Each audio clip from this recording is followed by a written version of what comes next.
ओम नमो भगवते वासुदेवाय। ओम नमो नारायणाय। स्वागत है आपका हमारे चैनल पर। आज के इस वीडियो में हम आपको सुनाएंगे वैशाख मास के महात्म के 24वें अध्याय की कथा। इसके अलावा हमारे चैनल पर सभी प्रकार की व्रत कथाएं आप सुन सकते हैं और महात्म भी सुन सकते हैं।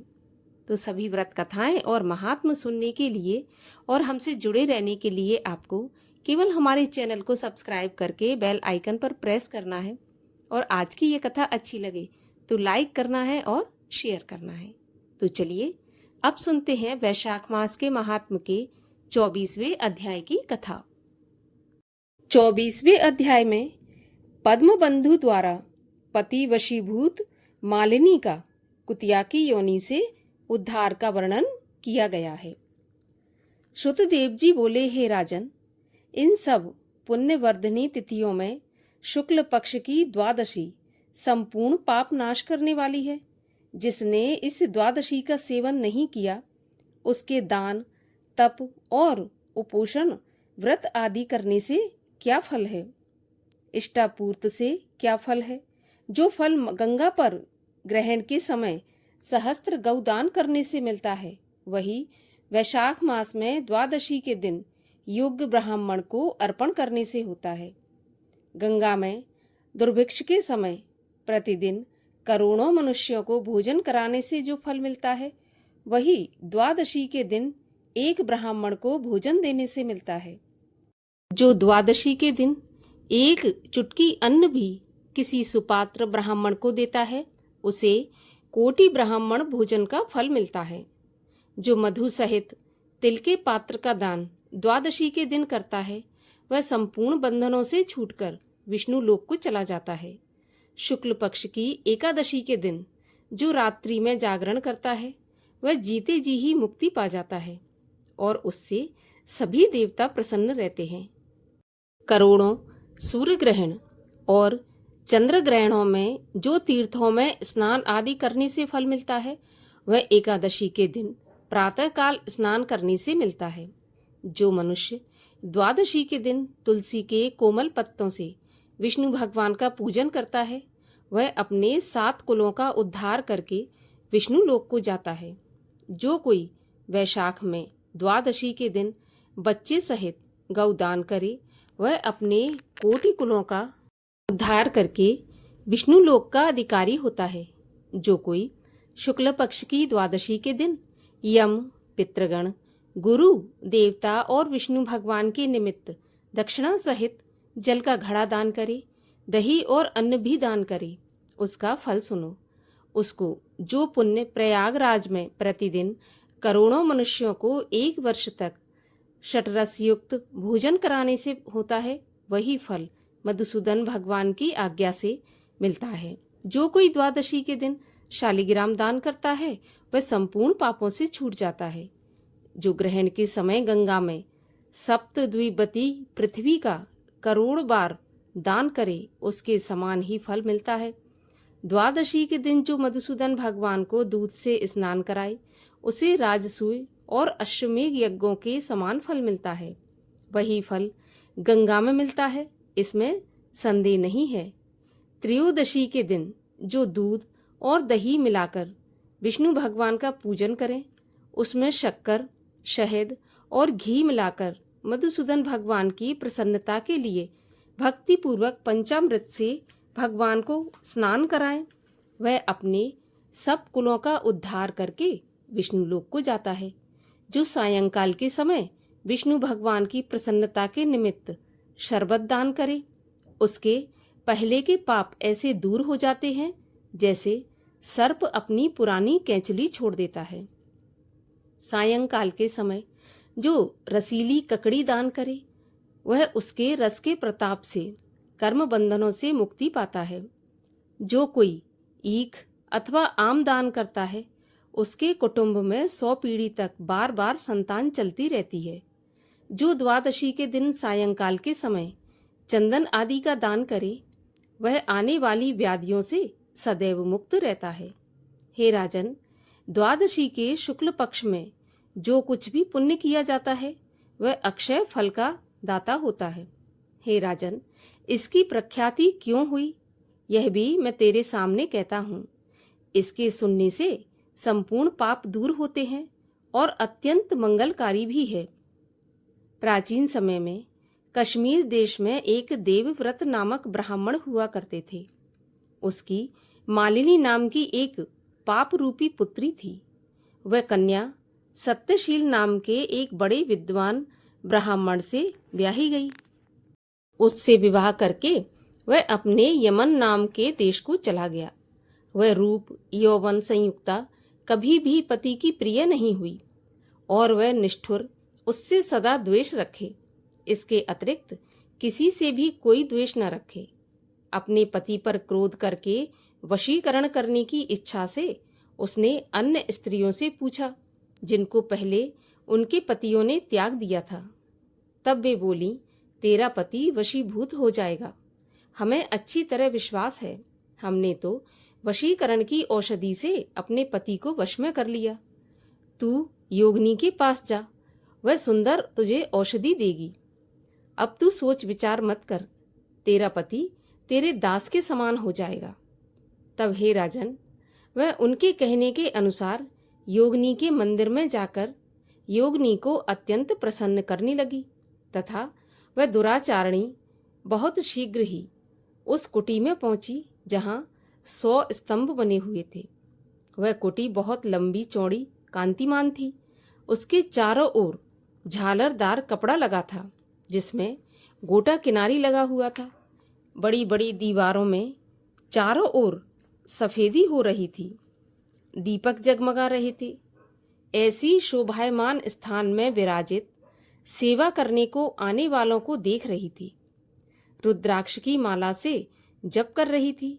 इस प्रकार योगिनी से जब उस स्त्री ने प्रार्थना की, तब योगिनी ने प्रसन्न होकर मन को क्षोभ कराने वाले मंत्र बताए। तब उसने नमस्कार कर पैर की हीरों से जड़ी हुई अंगूठी, जो बहुत चमक रही थी, उसको भेंट दी, जिसमें सुंदर जड़ा हुआ सोने का सूर्य की कांति के समान प्रकाश देता था। पांव की अंगूठी देखकर योगिनी अत्यंत प्रसन्न हो गई। पति के अपमान से व्यथित हृदय का वृत्तांत जान हित की बात कहने लगी। यह रक्षा चूर्ण संपूर्ण प्राणियों को वश में करने वाला है। यह चूर्ण अपने पति को दे देना और उसकी ग्रीवा की रक्षा करना, तो तेरे पति तेरे वश में हो जाएंगे और किसी के पास नहीं जाएंगे तथा तेरे दुष्चरित्रों को भी देखकर वह कुछ नहीं कहेगा। वह उस चूर्ण को लेकर अपने घर आई और संध्या के समय दूध में मिलाकर उसे वह चूर्ण दे दिया और ग्रीवा की रक्षा कर दी। कुछ विचार नहीं किया। हे राजन, उस चूर्ण को पीने से उसे क्षय रोग हो गया, जिससे वह दिनों दिन क्षीण होने लगा और उसके गुह स्थान में दुष्ट घाव होने से कीड़े पड़ गए। जब कुछ दिन में पति की ऐसी दशा हो गई तो वह दुष्ट पुंचली इच्छापूर्वक विचरने लगी, जहां तहां घूमने लगी। तेज क्षीण हो जाने से व्याकुल इंद्री वाला वह पति रात दिन त्राही त्राही पुकारने लगा और बोला, हे शोभने, मैं तेरा दास हूँ, मैं तेरी शरण में हूँ, मेरी रक्षा कर, मैं पर स्त्री की इच्छा नहीं करता हूँ। हे राजन, अपने पति के ऐसे वृत्तांत को सुनकर वह बहुत घबराई और सोचने लगी कि पति जीवित रहेगा तो मैं कपड़े गहने पहनती रहूंगी। ऐसा सोचकर दौड़कर वह योगिनी के पास गई और उससे सारा वृत्तांत कहा। तब उसने पहली औषधि का दाह शांत करने के लिए दूसरी औषधि दे दी। औषधि के देते ही तत्क्षण उसका पति स्वस्थ हो गया, जिससे पहले चूर्ण से उत्पन्न हुआ दाह इससे शांत हुआ। तब से पति घर में ही रहता और उसके वशीभूत हो गया। घर के काम के बहाने से पति घर में आकर निवास करते। इसी प्रकार सब जाति के व्यभिचारी मनुष्य घर में आते रहते, परंतु उसे स्त्री के आगे कुछ भी कहने की शक्ति नहीं थी। इसी पाप के कारण उसके शरीर में भयानक पापनाशक कीड़े पड़ गए।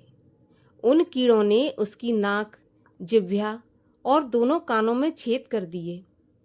स्तन कट गए, उंगलियों की ठोंठ बंध गई और पांवों से लूली हो गई। ऐसे कष्ट भोग कर अंत में देह त्याग कर नरक भोगने लगी तथा 15,000 वर्ष तक ताम्रभांड नामक नगर में दग्ध होती रही। फिर 100 जन्म तक बार बार कुत्ते की योनि में पड़ी। नाक कट रही है, कान फटे हैं, मस्तक में कीड़े पड़ रहे हैं, पूंछ कट गई है, टांग लंगड़ी हो गई है। इस दशा में वह घर घर घूमती थी। पीछे 100 वीर देश में पद्मबंधु नामक ब्राह्मण की दासी के घर कुतिया बनी और अत्यंत दुख से व्याकुल होकर कान टूटे, नाक फटी कटी और पूंछ छिन्न भिन्न, मस्तक में कीड़े भरे रहते तथा योनि में भी कीड़े पड़े रहते। इस प्रकार उस जन्म में भी अनेक कलेशों को सहन करती थी। देवयोग से जब कर्मफल पूरा हो गया तो वैशाख में मेष की संक्रांति में शुक्ल पक्ष की द्वादशी के दिन पद्मबंधु का पुत्र नदी में स्नान करके पवित्र हो गीले वस्त्रों से घर आया। वहां तुलसी के थावले के पास उसने अपने चरण धोए। उसी थावले के नीचे वह कुतिया सो रही थी। अतः सूर्योदय से पहले कुतिया के ऊपर चरणों के धोए हुए जल के पड़ने से उसके सभी अशुभ कर्म तत्काल नष्ट हो गए और पूर्व जन्म की बातें याद आईं। तब अपने पूर्व जन्म के किए कर्मों को सोच सोचकर वह यातनाओं से व्याकुल हो करुण स्वर में त्राहि त्राहि करने लगी और भय से व्याकुल होकर उस मुनि से उसने पूर्व जन्म के अपने कुकर्मों का और ताम्रभांड नामक नरक में पड़ने का तथा 100 जन्म तक कुतिया की योनि में रहकर दुष्ट भोगों के भोगने का वर्णन करने लगी और कहने लगी कि पति ही मेरा भर्ता है, नाथ है, स्वामी है तथा देवता है। उसके संग अनर्थ करने का फल मैंने अच्छी तरह से भोग लिया है। अब मैं तुम्हारे सामने खड़ी हूँ। हे ब्राह्मण, मैं बड़ी दुष्टा, दुराचारणी और खोटी हूँ। अब मेरा उद्धार करो और वैशाख के शुक्ल पक्ष की पुण्यों को बढ़ाने वाली द्वादशी के अपने किए हुए सुकृत कर्म मुझे देकर मेरा उद्धार करो। मैं दीन हूँ, अत्यंत दुखी हूँ, मेरी रक्षा करो। मैं तुम्हारे द्वार पर रहने वाली तुमको नमस्कार करती हूँ। कुतिया के ऐसे वचन सुनकर मुनि पुत्र उससे बोला, कुतिया, अपने किए हुए कर्मों के सुख दुख रूपी फलों को प्राणी खुद ही भोगते हैं। तू दुराचारणी है, तूने चूर्ण खिलाकर अपने पति को वशीभूत किया है। जो साधु जन के प्रति पाप करता है वह उसी को दुखदाई होता है। जो पापी की भलाई के लिए कुछ करता है तो वह अपने पाप और पुण्य दोनों को नष्ट करता है। मुनि पुत्र के ऐसा कहने पर कुतिया अत्यंत दुखी होकर चीत्कार करने लगी और उसके पिता से कहने लगी, हे पद्मबंधु, तुम्हारे द्वार पर पड़ी हुई मैं एक कुतिया हूँ। मैं तुम्हारी रोटी नित्य खाती हूँ, मेरी रक्षा करो।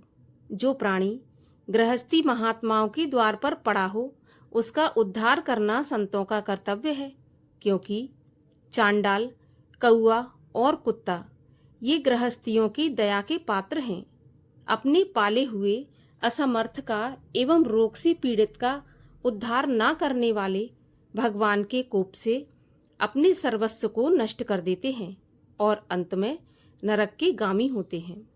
ऐसा वेद वेत्ताओं का मत है, क्योंकि संसार का कर्ता एक ही परमात्मा है। यह धर्म सम्मत है। तुम दयालु हो, अतएव मुझ दुर्बुद्धि का उद्धार करो।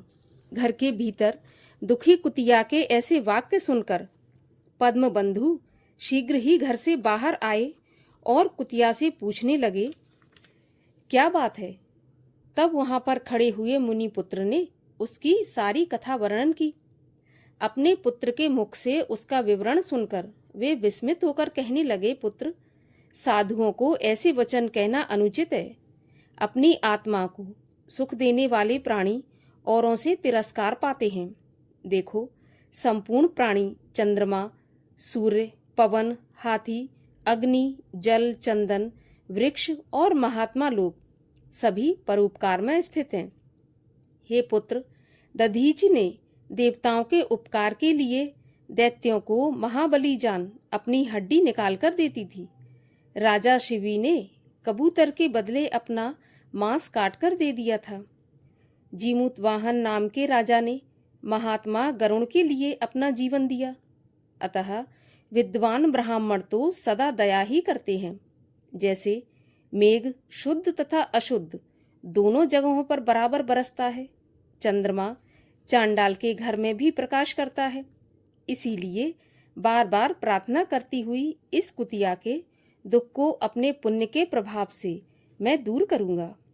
इस प्रकार पुत्र को समझाकर स्वयं पद्मबंधु ने प्रतिज्ञा की कि हे कुतिया, मैं तेरे निमित्त द्वादशी के दिन किया हुआ पुण्य तुझे देता हूँ।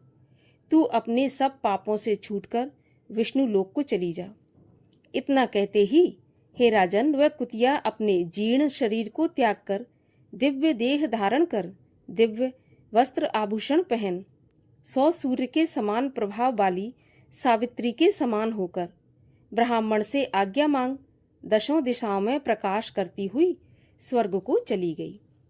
स्वर्ग में अनेक प्रकार के महाभोगों को भोग नर नारायण भगवान के अनुग्रह से वैशाख शुक्ल द्वादशी के प्रभाव से वह उर्वशी नाम की श्रेष्ठ अंगों वाली देवताओं की प्रिय अप्सरा हुई, जिसे योगी जन योग द्वारा प्राप्त करते हैं। ऐसे अग्नितुल्य प्रकाशित श्रेष्ठ परमार्थ रूप को प्राप्त कर संत जन भी मोहित हो जाते हैं। उसी रूप को कुतिया ने प्राप्त किया। तत्पश्चात पद्मबंधु ने मधुसूदन भगवान की प्यारी पुण्य बढ़ाने वाली इस तिथि को संसार में विख्यात किया। करोड़ों सूर्य ग्रहण और चंद्र ग्रहण से भी अधिक पुण्य रूपी और सब यज्ञों से अधिक ऐसी यह तिथि ब्राह्मण ने तीनों लोकों में प्रसिद्ध कर दी। इस प्रकार वैशाख मास के महात्म के 24वें अध्याय की कथा का समापन होता है। 25वें अध्याय की कथा सुनने के लिए और हमसे जुड़े रहने के लिए चैनल को सब्सक्राइब अवश्य कर दीजिए और आज की कथा अच्छी लगी हो तो लाइक करके शेयर भी कर दीजिए।